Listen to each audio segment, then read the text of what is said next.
Hello, everyone. Alright. Thanks for joining our town hall today. I'm Sakile. Iman is with me. I'm the chair of the International Students Affairs Committee for Student Government. And we'll just go right straight into the questions. So once again, this question is for Lucinda. I'm on a scholarship in financial aid. If I take a gap year or leave of absence, how will my financial aid and scholarships be affected? And follow-up question to that, I'm currently in the US and my state is on the New York State restricted list. If I choose option A for quarantine, which is a choice to take online classes until my home state comes off of the New York State restricted list and move onto campus later in the semester, how does my financial aid get affected? So let's do part one. So if you take a leave of absence or a gap year or a semester off, keep in mind that you're guaranteed 8 semesters of need-based aid. So you would work with CCAS to do a change of status, leave of absence, and you would connect with ISO to make sure all of your immigration paperwork was correct. You would take your leave. That change of status form would come over to the financial aid office. We would remove your aid, and you would just kind of hang out in our system until you were ready to come back. Once you're reactivated with CCAS, you would then fall into my cell set to review. You would need to complete the CSS profile for that year, for that academic year, and then you would just fall back into the rotation, keeping in mind that your merit scholarships would stay the same. Need-based aid could change because we would be looking at a different tax year at that time, but that would be the same case whether you took a leave of absence or not, right? So we look at, that's why we have you apply every year. So really no change to your aid because of the gap year or the semester off. The other question was if you were off campus remotely for a while and then you came back to campus. Once you came back to campus, your budget would be updated and then your need-based aid would increase to reflect that change in budget. Great, Iman. Yeah, so this question's for Ravi, Stephanie, and Molly. So whoever chooses to answer. So in the town hall meeting that I also mentioned that there's the possibility of CVIS and F1 records being terminated should a student choose to study abroad. So what does it mean for CVIS and F1 records to be canceled, and what implications are there for students whose records have been canceled? Great, thank you. If we have a student who is not maintaining full-time enrollment, we will not be able to ISO, I'm from ISO, so we will not be able to maintain that record in the CVIS database while the student is not maintaining progress towards their degree. We will have to go in and report that the student is not enrolled, and the way to do that is a termination. It's not necessarily, termination sounds really bad. It's not necessarily bad. We can just say that you're choosing to take a leave. There is a provision in the regulations that allows us to request a reactivation of a record if the break-in studies is less than 5 months. During COVID, the government hasn't really spoken to how they're going to deal with the summer term or any of that. And so we would hope that the government would allow students to reactivate. If a record is terminated, it means you can't use your I-20. It means that you're not eligible to re-enter the country in F1 status until we notify the government that you're planning to resume your studies. Immigration benefits are put on pause, like work permission and things like that. So I will say that these conversations typically vary very much based on the individual circumstances of the student. And so we would recommend that students reach out if they are thinking about doing this to make an appointment with an ISO advisor, or at least stop into our walk-in hours in the afternoons, just to kind of get a sense of what their individual circumstances would be rather than just the general information. Iman, if I can, I just want to make sure, because you said study abroad, so I just want to make sure what what they mean by study abroad. Are they mean study abroad? I think they mean like studying remotely from their home country. Yeah, and like following up on that, does studying remotely pose any possible issues for things like future graduate studies, OPT, CPT, immigration transfer, or employment benefits? It all depends on how the university is able to maintain a student's immigration record. There are possibilities for, like I referred to earlier, it is possible to reactivate a record, but that is based on government discretion, so it's not guaranteed, but it's definitely something that we would advocate for on behalf of our students. If the record can be reactivated, then all of those things that you listed off, Iman, would still be available to students. They would be able to apply for work employment benefits if they had, accrued enough time to be eligible for academic training. Immigration transfer is possible, continuation to a graduate program, all of that remains possible, provided at the time that the student is going to do one of those things, that they are in an active record within the SEVIS database. So again, it really does, it will vary a lot for individual students based on their circumstances and what they are planning. Thank you, Stephanie. Sophia? Next question is to Laurel. So many international students will not be able to get to Rochester on August 1st. And for most, the accommodation provided by the school, like the Hyatt, is too expensive for many to afford.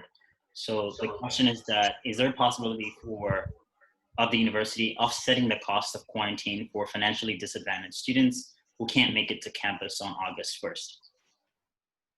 I spoke with Jeff Runner, who is the dean of the college, this morning.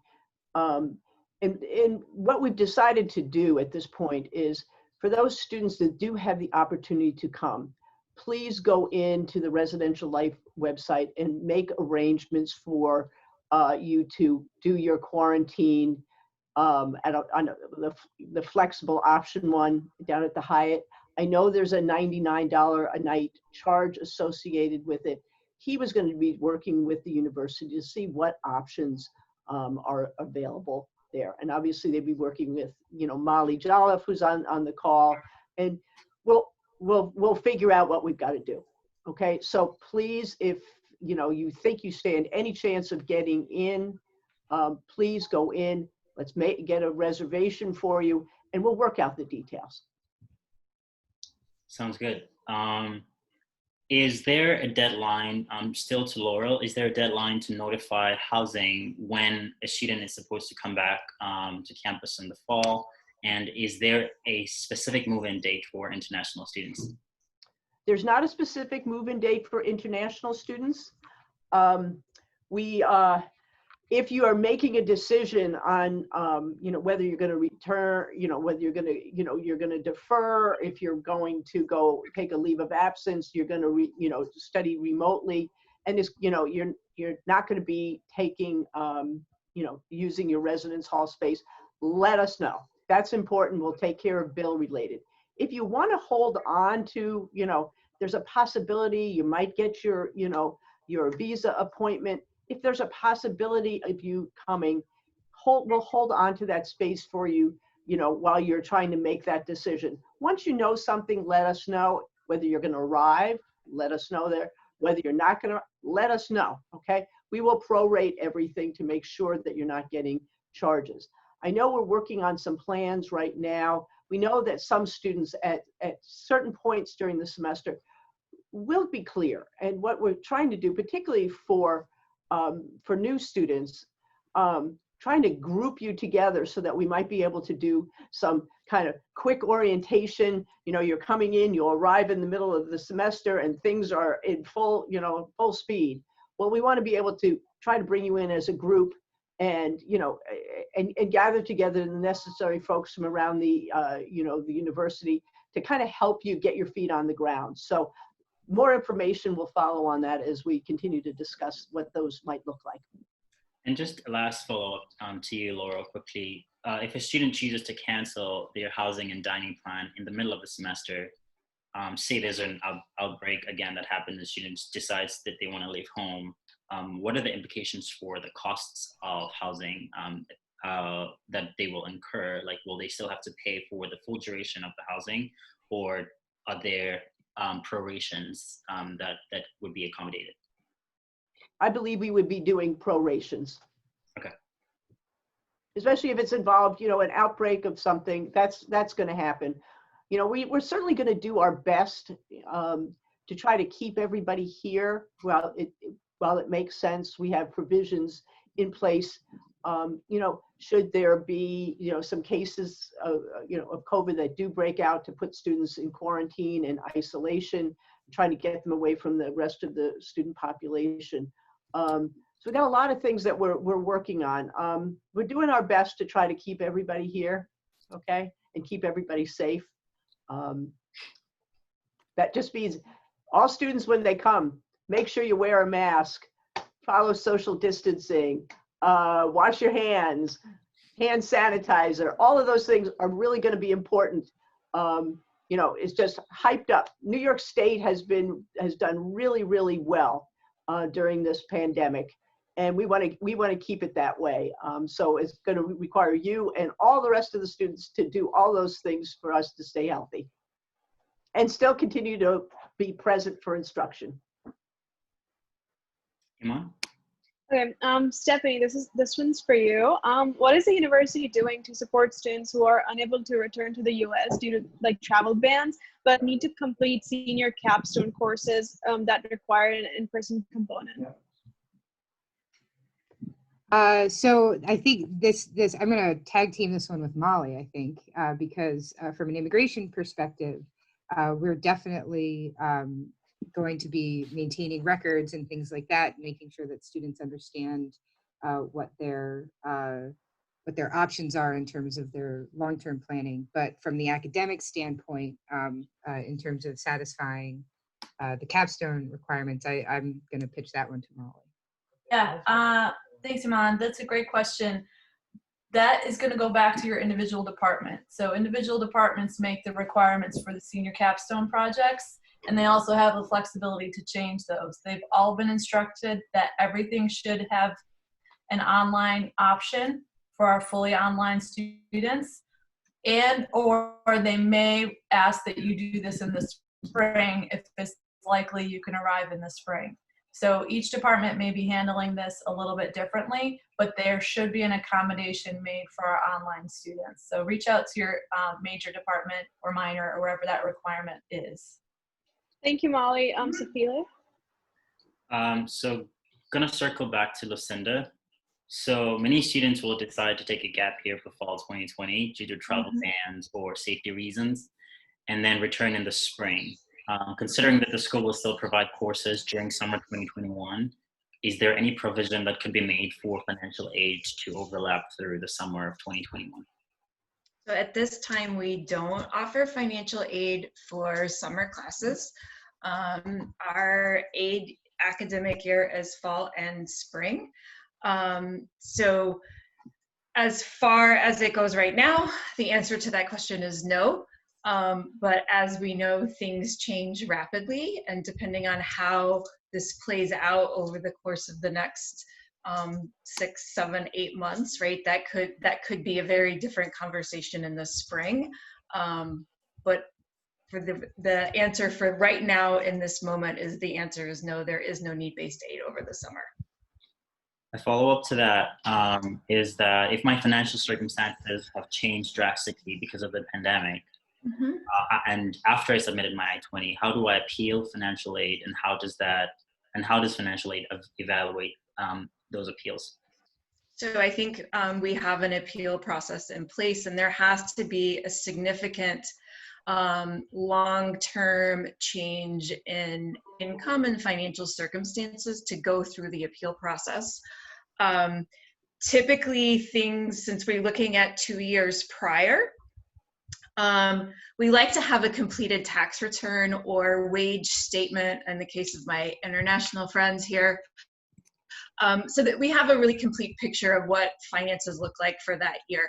I think that 2020, to look at it right now, was really early. And so we would wait as it got closer to the end of the year before we would entertain any appeals based on changes in income in 2020. It's definitely worth reaching out to me when we will have a conversation and see if there's anything that we could do or kind of plan out what the next steps would be. But really it is an individual case-by-case basis. Emma? Thank you, Lucinda. So this one's for Alan and I think Stephanie as well. So is it possible to re-enter the US after the fall semester starts if the person has all the valid documents, such as like their visa, I-20, and for like in-person classes? So because like I know there have been talks about like students coming from like hotspot areas possibly being held up by customs and stuff. So just like about that. It's really where you're coming from more so than it is if you have, you know, an I-20. For example, you know, there are U.S. presidential proclamations out there right now that ban certain non-U.S. travelers that are coming from various countries. So if you are a student coming, for example, from China right now, you would not be allowed entry. So that is, you know, those are the biggest challenges and hurdles. So if folks are going to decide to leave either the Rochester area or the US to go back home or to travel abroad, they really have to be aware of what those travel restrictions are, because it absolutely could mean that you can't get back in. And even if at the time of your research you can get back in, that very well could change during your travel. So, you know, the entire situation is very dynamic. So we always recommend that folks take that into consideration heavily when they decide to leave, and be prepared to not be able to get back in the US, because it's just an unfortunate reality that could happen. So again, you just got to take that into consideration if you do decide to depart the US and plan to return. So. This is like another. Just to double on that. So assuming there are some students who are able to circumvent or to address the travel difficulties and are able to travel, we do want to make sure that you have a valid I-20, that you have a valid travel signature. Please check page 2 and make sure that that travel signature is less than 1 year old. We can provide those signatures electronically right now. And so it would be, you would definitely need to have a valid visa, a valid I-20 in order to return. What is different in this situation that is not normally possible is that in this situation, if you enroll full-time completely online, we can still activate your record for the semester. We can still register your record in CVIS and continue to maintain it. So it will look as though you are traveling just as a regular student at that point. And that's an important caveat of what's happening in this space. So if you are able to travel, the answer, Iman, would be yes, you could travel as per normal because of the allowances that the government has granted during COVID-19. Thank you, Stephanie. And also, like, it's we also have like this question about like school insurance and whether it covers the cost of COVID treatment. So if somebody is to like get COVID, will the school insurance cover the costs of that? Yeah, so we're not insurance representatives here, but we can say loosely that yes, like if you're covered by a qualifying health insurance, even if it's the U of R's Aetna or another that they've approved, that should include any treatment you need if you were sick, not just COVID, but any kind of illness that comes up. All right, thank you, Molly. Sahile? So this one is to Laurel, and Lucinda also, you can chip in. So a student just coming back and just learned that their roommate isn't, basically just about the roommate process and just being scared that they might be paired with someone they don't know. What is there like is there a possibility for people to still choose who their roommates to be, and how flexible is the program to swap roommates in this time? Whether or not that has changed is the question, I believe.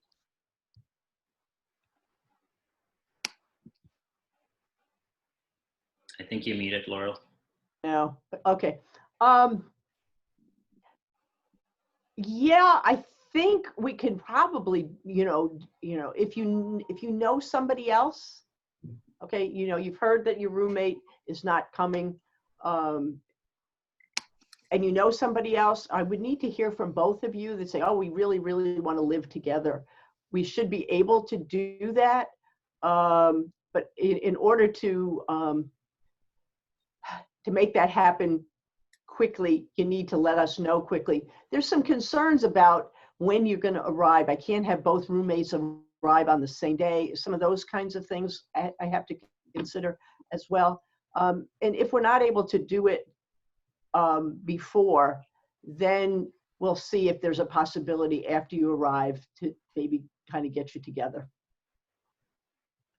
A follow-up to this is quarantine options, but in dorms or apartments where social distancing can be possible. So we're talking about Brooks or Riverview or places that social distances can be possible. Is there a possibility for students to quarantine in those areas? And in this case, students will come later in the semester, perhaps when the provision to go to Hyatt or the 600 spots isn't possible. The university has made a decision that absolutely not, you cannot quarantine in your current space. Okay, and that's why the Hyatt option is there, and why we're trying to figure out, if there's a way that, we can ease payments on that, okay? There's too many different variables, whether you're, Riverview or you're in Crosby, we can't have the haves and the have-nots. If you have, somebody in your, you have to quarantine in your apartment or isolate in your apartment, you have other people that are not, haven't been exposed. So we really want to take people out of those circumstances and put them in, quarantine or isolation beds that we have set aside. Last one. So this one is about the cutoff time, which I believe is August 1st at 8 p.m. So my arrival flight into Rochester is on August 1st. It lands on 8:15 p.m. Are there any arrangements that can be made to move into the quarantine area, although after the cutoff time? Well, when my message went out to everybody yesterday, and I have a million emails, and if your email is in my millions that I haven't answered yet, I'm sorry. I'm going in a lot of different directions. But let me just tell you this.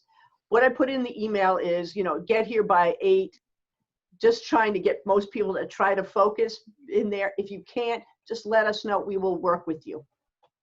All right, Iman? Okay, thank you. So Molly, Stephanie, and Ravi, this is for you. So if this person can come back to the U.S. or is taking a gap year, how does this affect their ability to take classes in the future? And following up on that, if they choose to enroll online and the government terminates their F1 record, does this nullify or cancel their grades from like when they studied abroad? I think, Iman, is this a continuing student or is it a new student that's coming in? I think it's like a continuing student. So I think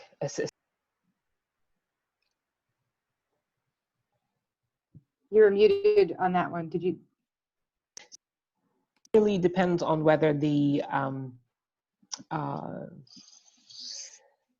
so if the student is a continuing student and they are planning to take online classes from their home country, and because they will have a CVIS registration, that should not be an issue, right? But they have to be registered full time. That's the criteria in order for them to maintain their CVIS status. If they were to drop below full time or not, or stop taking classes, then we have a different situation that we have to deal with, and in terms of being able to terminate their record. However, that said, if they're a new student who decides to take online classes without the benefit of a CVIS status, but then goes to apply for a visa to come in the spring, then it should not impact their eligibility to apply for a visa and actually obtain a visa. On a follow-up to that, sorry, Ravi, there's someone asked that their embassy requires the updated one, I-20. Yeah. Can they get a new one? So the latest news, and this is hot off the press, the latest news is that they will not require any kind of updated I-20. They can continue, they can use the I-20 that they have in their possession currently. Thank you for that. Mm-hmm. Iman, is that you or is it me? No, I think it's you, yeah. So this question is from Ali. What will the grading system be next semester, given that a large portion of courses will be on an online format? Grading system will be as normal, so no adjustment. So if I'm unable to return in August, but able to do so later in the semester, will I be able to study remotely for a while before coming back to study offline?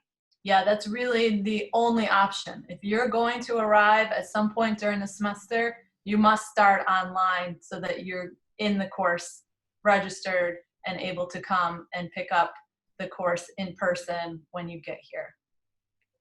Love it. Still, Molly, is there a possibility of study abroad programs in our home countries if we're unable to re-enter the US? I know some other US universities are offering this to their international students. Do we have this option? Yeah, so the Global Engagement Office and Education Abroad and myself, we're working really hard on this just in the last week or so.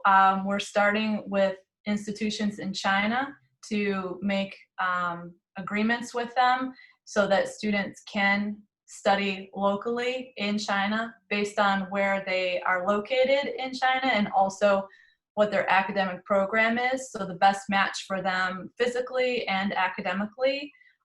Education Abroad will oversee that. And we hope to have that released to students next week if all goes well. So stay tuned for that. We've started with China because we already have many partners in China with the institutions. If we can move quickly on that, we will explore other countries, but we started with the country we have the most relationships with and obviously the most students percentage for our undergraduate student body. And last one from Molly, mainly for STEM majors, what is the process moving forward when it comes to labs? And if lab work carries on, will it be possible for international students to do it remotely? Yeah, so I just heard this yesterday that many of the labs will ask for the students to do that in person when they return in the spring. So I think it will be case by case based on the course and the lab. So you can reach out to the instructor or your department to see what their plan is. But that's what I've been hearing in discussions with the deans. Iman? Yep, Ravi, so this one's for you. In the event of future executive orders, if a future shutdown happens again, how will it affect visa status and the ability of students to stay on campus? And what happens if their home country's borders are closed? So I think there are two questions. I think the last one is for Laurel, because that has a housing impact. But in general, given unless things really drastically change in terms of executive orders, currently, given what we have, there is no impact to students to continue to stay on campus if there is a complete shutdown. And from a regulatory and an immigration perspective, but I'll let Laurel talk about housing.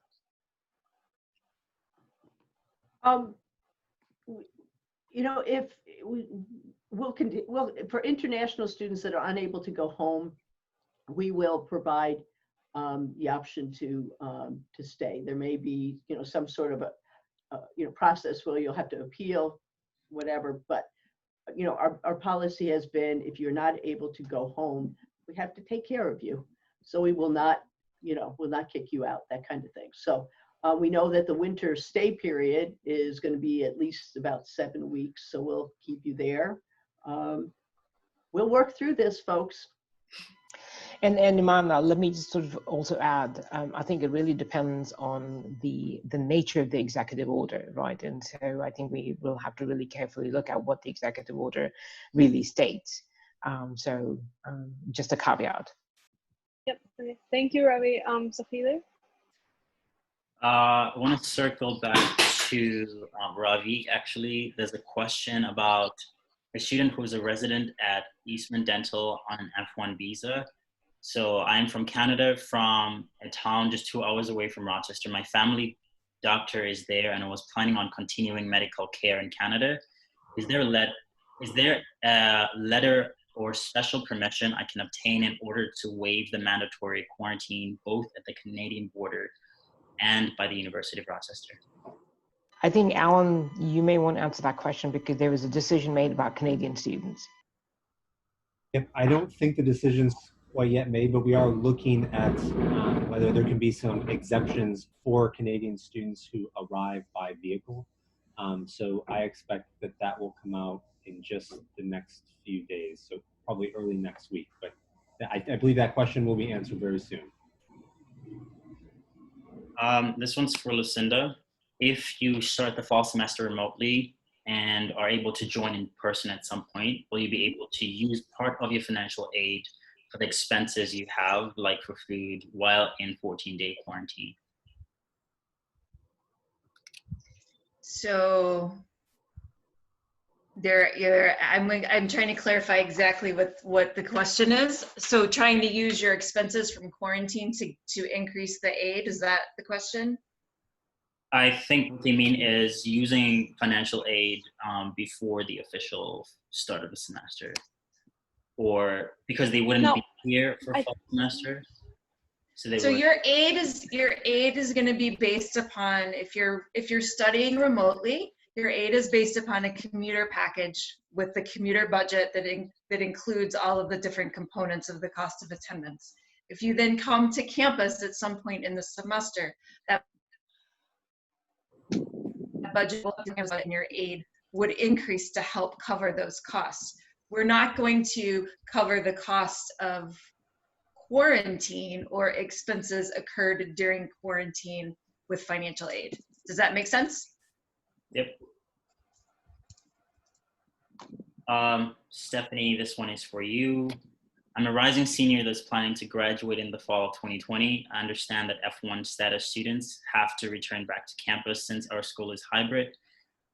But will I be able to stay in my home country continuing my studies online if I were to revoke my F1 status? And would I be able to get my degree? So it sounds like there's some perhaps confusion based on the original guidance that came out in early July that has since been rescinded. I want to highlight there's actually some recorded webinar information on the ISO website. And because all of this information was coming back to back, we did announce in a July 10th webinar that this would be a potential concern. But in our latest webinar from July 17th, we explained that that is no longer the case. So for students who are enrolling full-time, even remotely from abroad, there is no reason why you would have to surrender your F1 status or cancel that at this juncture. So we will continue to maintain your enrollment. If there is some unique circumstance regarding your travel and you've got something going on, please schedule a conversation with ISO. But I believe that the foundation of that question is based on rescinded guidance at this point. That is all we have for now, but I'd like us to go to look at some questions of the Q&A. I think this is like a common question. So what proof do people need to show to prove that they quarantined for 14 days?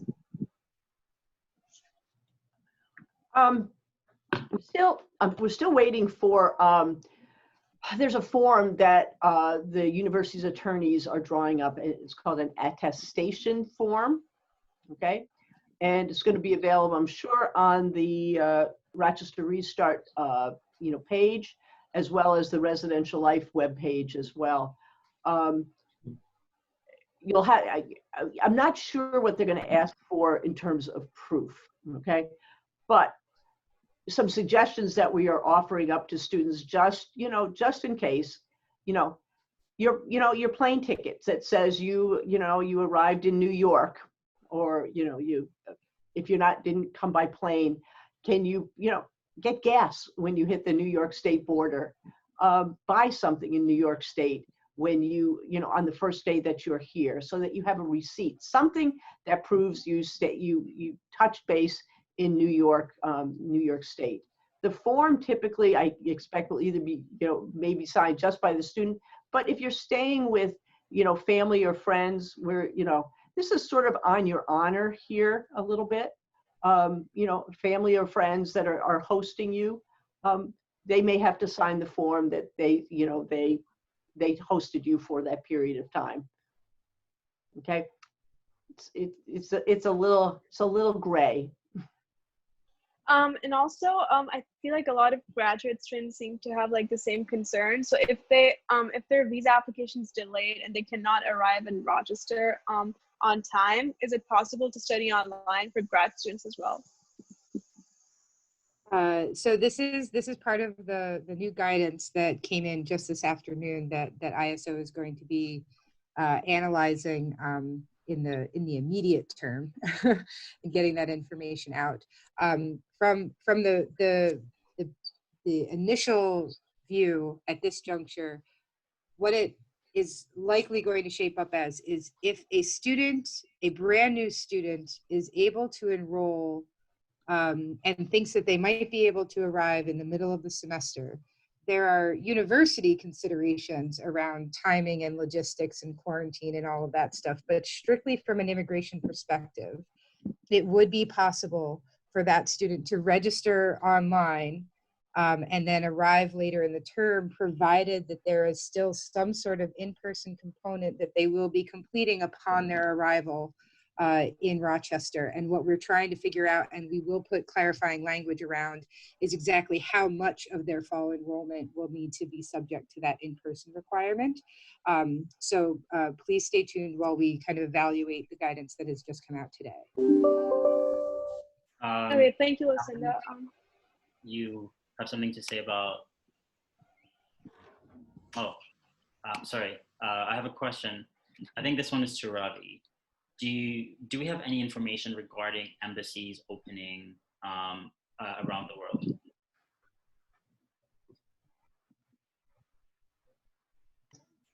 Yes, so the Department of State, I should say, has announced a phased rollout of the openings of the consulates.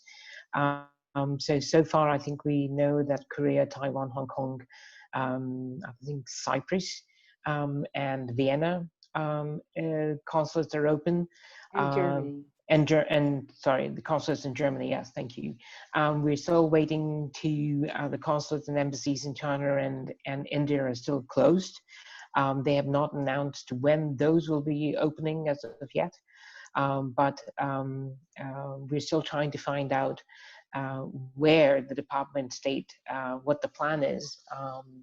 So we've asked the State Department to actually share the plan, and if they have any certain dates for rollout, which is going to be a little difficult. And also, I think the embassies in Vietnam and Cambodia are also open at this point. So that's what I can share. But we'll keep everyone updated as we find out information about from the Department of State. In our experience, a lot of times our international students find out even earlier than some of our government connections in terms of what's happening at the local level.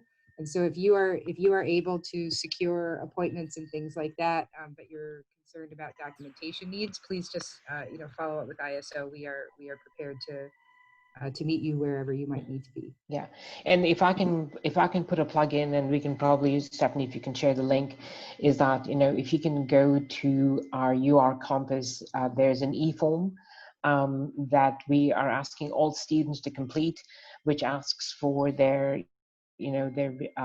among other things, their visa appointment date, the date that they actually receive the visa, and their intended date of entry into the United States. So if everyone can follow that link and complete the e-form, that will help us a lot in terms of just trying to plan these student arrivals. I think this is like one of the last questions, but also people are very concerned about this still. So if someone can't cover the costs of quarantining at Hyatt as well, is there a plan that the university has in place to maybe like help them cover the costs through their financial aid? I guess I didn't get off quick enough, right? I guess that one's for me. So as of right now, financial aid is not going to cover the cost of quarantine. I think that the directive that we've had, and I heard Laurel say, is that to contact them, we will work together to figure something out, and it's going to be a case-by-case basis. But your need-based financial aid for the semester and the year is not going to be increased to cover the cost of quarantine. So what it will probably look like is similar to what the summer housing request forms were looking like. So many students were able to get support to stay for summer. It will be similar, I imagine, for quarantine. We will ask financial aid to take a look at your level of need to determine if we're able to support you for quarantine. And so that's how we will review each case. If you have a full scholarship, if you're at our highest level of need, then I would expect that we provide for that entirely. But if there isn't a high level of need, then we may not be able to offer that to you. So you should be prepared to find some place to go if you are not a high need student. But if your situation has changed, we will allow you, to write that up and explain to us your situation and put that to the dean for review. Thank you, Molly. So Haley, do you have any other questions? I think most of our panelists have to leave, and we're kind of off over time. But I want to thank everyone for joining us today, again, at this crazy time. I want to thank everyone also who attended and sent us questions. If you still have questions, feel free to send it to myself or Iman, or questions@ISO. And then we'll forward to them, to all these panelists. Thanks everyone, and I hope you have a great rest of the summer and a great day. Thank you. Thanks. Thank you, guys. Thanks for hosting, guys. Stay. Have a